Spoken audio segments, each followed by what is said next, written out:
on tourism remains robust. Passenger traffic is soaring as well. Their annual travel trends report shows Japan welcomed a record-breaking 3 million plus international arrivals in March.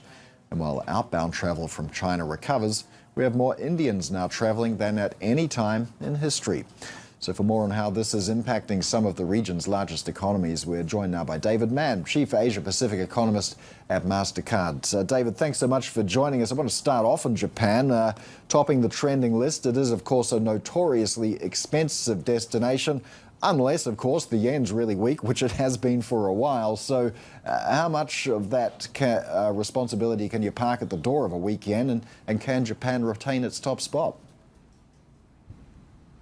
Well, first, Paul, thanks very much for having me back on. It's great to be here today to get a chance to talk about the travel report. Certainly your point about the relatively weak yen, and it's not just relatively weak, it's very weak against almost any other major currency that we look at. That is a big factor in helping to drive up the strength of the inbound tourism into Japan over the last year and more.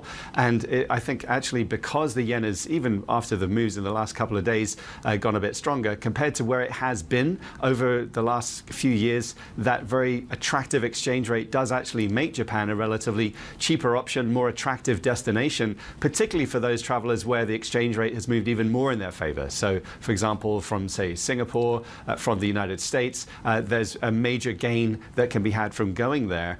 The other big thing that I would note is that of all the big travelers' destinations around the world, of course, it is all about the experiences. But in the case of somewhere like Japan, we're actually seeing not just the strength of travelers coming in for the experiences, say for fine dining, but also they're heading to the shops too when it is a relatively cheap destination, as it has now become, which is quite different to the broader trend of global travel, which has been much more biased towards experiences spending over the usual retail therapy that had been available all the way through the pandemic period.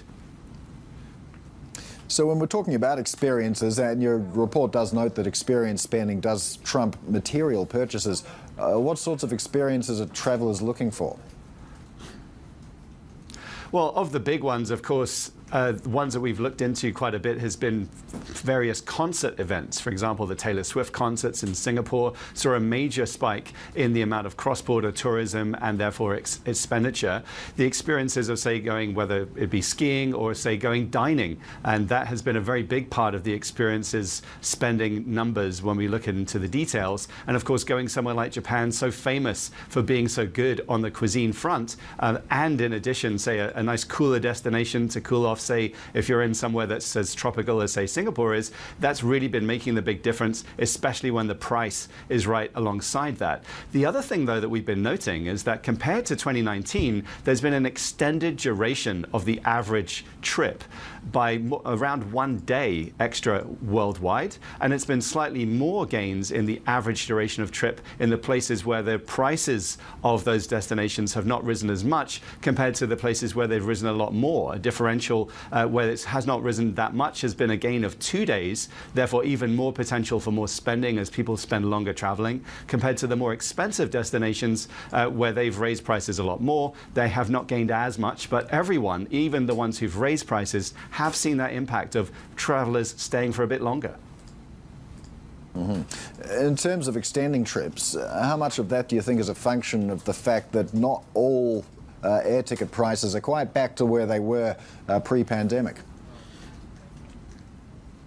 There certainly is a role for that too, that certainly people have prioritized travel. It is expensive, therefore once you're there, make the most of it. There could be some element of hybrid work maybe playing a role in this as well, but I think that's absolutely the right way of thinking about it, that we've seen this increase that could be of making the most of those trips. There has been this accumulation of excess savings that is being used up, we think, by a lot of these travelers, and we think actually the affluent consumers have been much more dominant on average. Probably the spending power of folks who are on the airplanes flying out for international trips today is probably higher than it would have been if we go back to the pre-pandemic era. In certain places, like say Australia, we've seen a big difference between the affluent consumers spending on travel versus the mass market consumers. Most likely in locations such as Australia, it comes down to a lot more of the domestic trips being an attractive alternative when the cross-continental trips in particular are relatively expensive.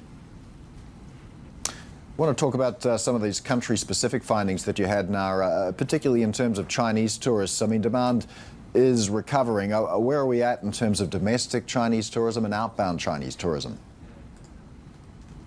Well, the domestic tourism story actually picked up and fully recovered as of about a year ago, so very quickly after the reopening in the post-COVID restriction era.